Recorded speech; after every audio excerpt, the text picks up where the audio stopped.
要教导分享的题目是门徒错了吗？请安者传道。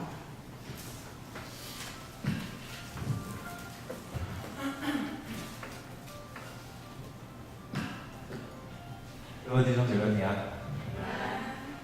非常高兴，就是大家就是刚刚一起念这7节的经文。这是非常短的一个经文，但是我相信上帝的话语只要7节，甚至只要1节，它就能够带给我们生命很多的启示。那我们在领受之前，我们一起来祷告。主耶稣，我们献上我们感谢。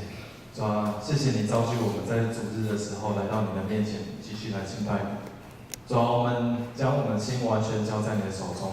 主啊，恳求你的圣灵与我们同在，自由的运行在这个当中，在我们心里面做工，进入我们的心田里面来更新我们。主耶稣，让你的话语成为种子，进入到我们的心里面，主啊，能够被你来耕耘。主啊，我们也恳求你来复兴这个讲台，主啊，这个讲台让你卑微的仆人来到你面前，能够寻求主你的能力，你自己来使用我。主啊，我们献上我们感谢，主啊，我们将这一切的时间完全交在你的手中。祷告奉耶稣名求。有人估计就是耶稣他定义要往耶路撒冷，然后到被钉十字架的这个时间，这个过程大概有4个月到6个月的时间。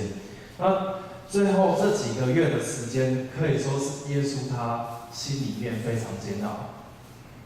那过一天就可能就是时期就要到了。那今天的经文一开始说到。就说耶稣被接上天的日子快要到了，他决定面向耶路撒冷走去。那耶稣他的心志是怎么样？他是很坚定心志要往耶路撒冷走去。那这些背后跟随他的门徒一样，就是如果说是跟屁虫，是比较难听，那就是一样跟随着耶稣的心志定义往前，要往耶路撒冷走去。那通常只要是当地的犹太人，他们都会非常清楚知道，如果说要往从加利利走到耶路撒冷这条路，可以走直的路，直接穿往撒玛利亚的这个乡镇，这条路直走是最快的。但是还有另外一条路，他们必须要绕远路，就是说，他们需要沿着约旦河东边南下走往耶路撒冷，路程会比较远，可能有几天的路程。但是，大部分的犹太人，他们都比较聪明，都会选择说要绕路，绕约旦河东边的那一条路。为什么？这是有一个原因。他们不想要往直走，有捷径，不想要那么快的往前走，一定会有。这主要的原因呢，是因为犹太人跟撒玛利亚人他们长期以来的关系是不相往来的，也就是说，他们的关系是长期处在敌对的状况之下。两个民族一起互看不顺眼。犹太人是撒玛利亚，他们的血统不纯正。讲白话一点，就是犹太人看撒玛利亚人，他们觉得说他们是杂种，所以对他们非常的不屑。纯正的血统看一个杂种，这真的很不屑这样。那犹太人呢，他们就自认为自己是优良纯正血统，然后有盖章的这样有认可的。一个认为自己很优良，另外一个觉得自己被鄙视，很不服气，然后所以这两个民族常常就是一直互相起争执，互相看不顺眼。所以只要有犹太人的朝圣队伍，他们要往耶路撒冷那边走去。如果说要穿过撒玛利亚城的话，那撒玛利亚人他们就会阻挡，甚至呢就是驱赶他们，会伤害他们的这些朝圣队伍。那刚好耶稣呢，他是怎么族群的？他是什么族群？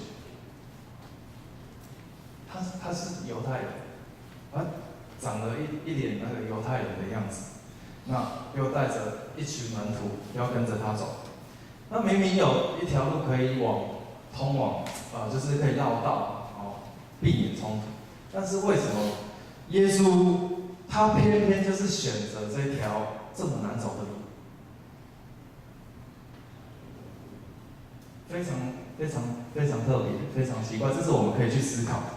所以他定义要往耶路撒冷走去，他就是通往撒玛利亚这条路去走。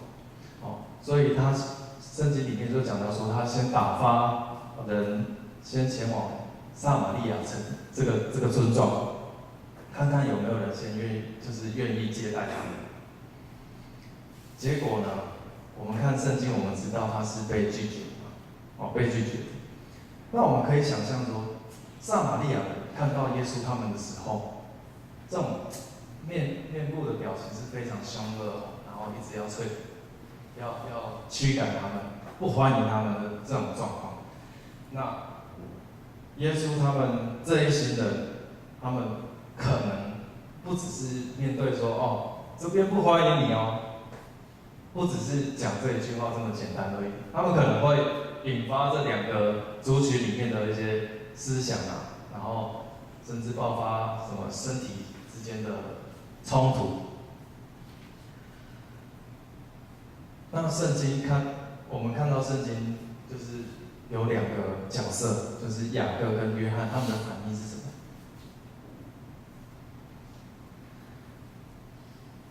雅各跟约翰的反应非常妙，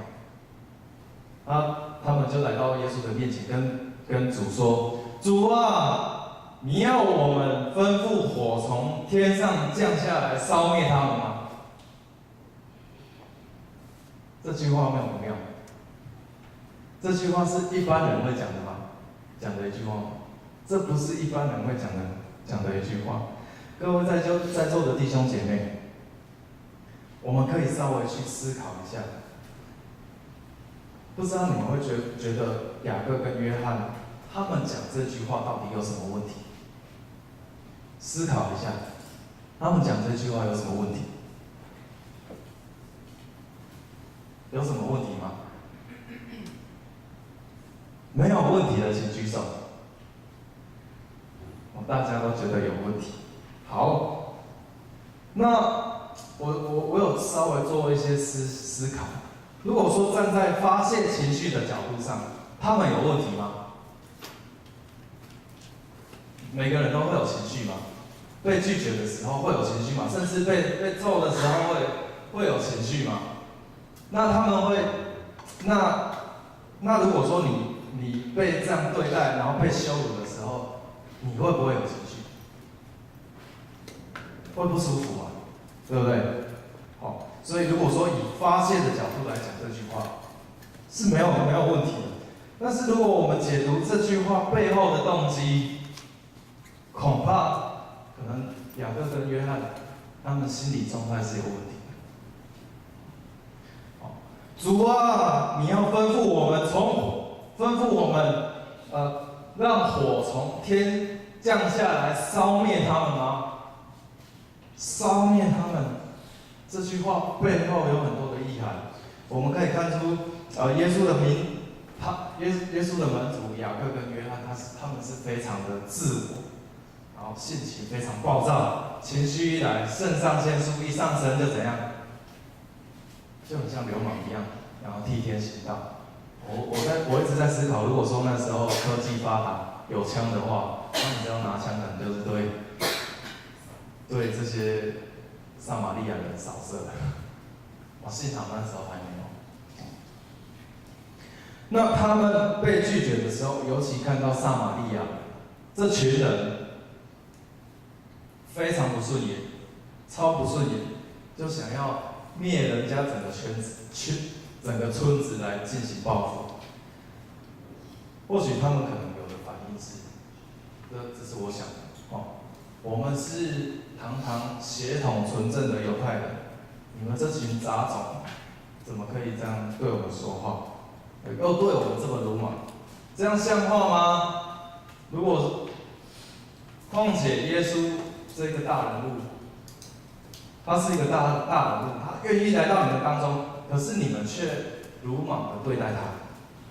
你们这些撒玛利亚人活腻了是不是？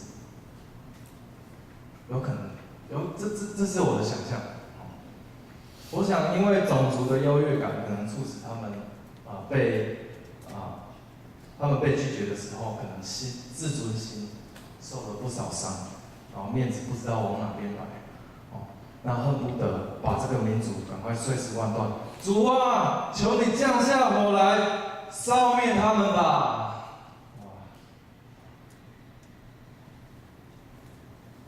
就好像烤肉一样 ，barbecue 一样，然后就是活生生的就在火里面这样烧，然后肉就熟了。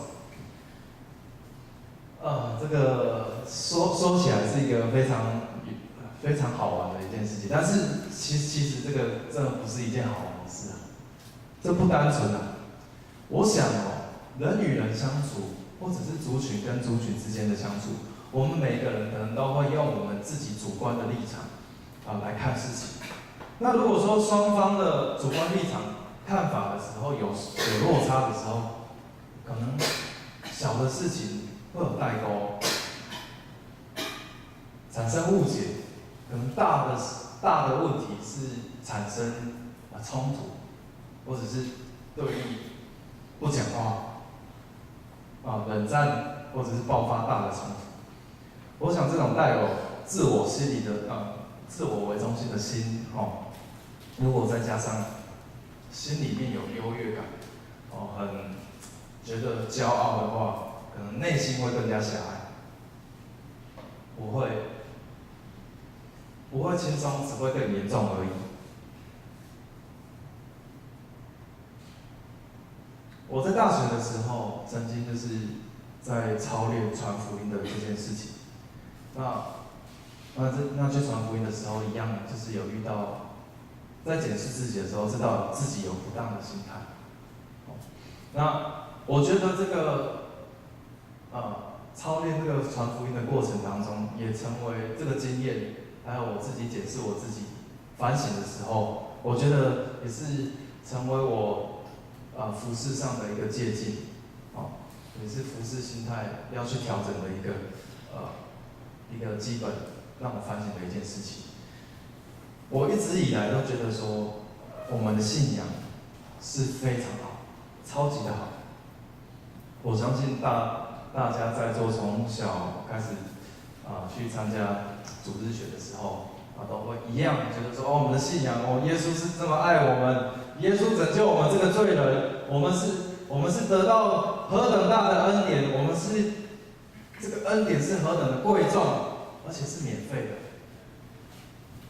救恩也是要白白的去传扬给任何一个人，这是耶稣给我们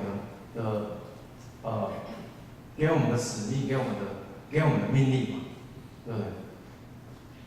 我想大家都知道这件事情，但是那一次的传福音，有一次的传福音，却挑战了我生命当中不当的自我，非常糟糕的自我。那一次的暑假，我跟母会还有国外的一些宣教师有做一些合作，然后去学习要如何去传福音，就是用福音墙去传福音。那我们就去中部的几间大学，比如说那个东海大学，还有跟东海大学附近很近的逢甲大学，对。逢甲大学这两间学校在大热天天气非常30几度以上的这种天气，然后出去外面两个人传福音，一个人就拿着一支笔，然后好几张的纸，或者是几本福音手册啊，比如说那个福音桥啦，或者是4个属灵的定律，然后就去传福音了。那我必须要说，这是一个非常好的经历，非常好的训练，帮助我个人的学习，还有跟不认识的人去沟通，然后了解他们的想法，进而去传福音。那在传福音的过程当中是非常有趣的，有的时候会遇到一些主内的弟兄姐妹，然后遇到这些弟兄姐妹的时候，他们会跟我们加油打气，然后甚至会当场跟我们做祷告，然后给我们力量，给我们为我们祷告的。那不过绝大多数你会遇到的就是你被拒绝。那在几次的被拒绝过程当中，心里面其实很难过啦，很难过，真的很难过啊！觉得这个福音这么好，为什么都没有人想要听？那被拒绝的时候，心里面会有一些情绪出来，觉得有羞耻，我还要继续这样做吗？那不然就是在跟人家谈的过程当中，觉得说，他愿意谈而已，但是他后来他就是想要跟你做辩论，然后你就是花了一点时间，一直跟他做辩论，一直跟他做辩论，然后后来他就说我不相信，然后说那个情绪就出来了，当然是不会表现在脸上，是会在心里面，心里面有这种感受。那我心里面就主要是产生了一个负面的念头，就是说福音这么好，是免钱的，而且你们都只看重你们自己的钱，为钱而去赚钱，那你们就去顾着赚钱就好，不要想生命的问题。那我们可以用自己的热脸贴人家的冷屁股。你们不听不信，下地狱去算了。这个我虽然没有跟人家分享，可是我心里面有这个情绪，我心里面有这个意念出来，很糟糕很糟糕。我是事后回想，